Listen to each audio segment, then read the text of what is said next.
जळगाव येथील उत्तर बांधकाम विभागाने आतापर्यंत अनेक रस्त्यांचे सर्वनाश केले। त्यामध्ये सावदा फेसबुक मुक्ताईनगर या रस्त्यांची आज देखील परिस्थिती अत्यंत खराब दिसत आहे। परंतु कार्यकारी अभियंता आपली टक्केवारी मोजण्याच्या तयारीत व टक्केवारी घेऊन गुपचूप असतो।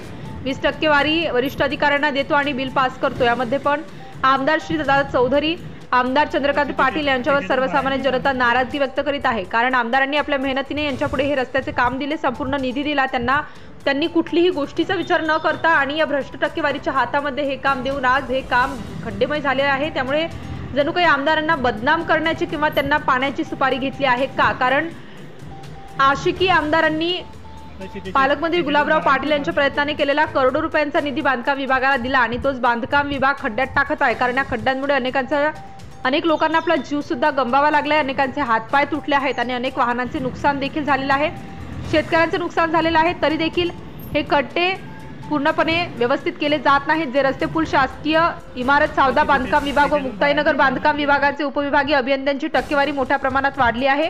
त्यामध्ये बेंडकुडे तडवी यांची संपत्ती मात्र मोठ्या प्रमाणात वाढताना दिसत आहे। या संपत्तीची चौकशी पालकमंत्री गुलाबराव पाटील करतील का व यांच्यावर गुन्हे दाखल होतील का?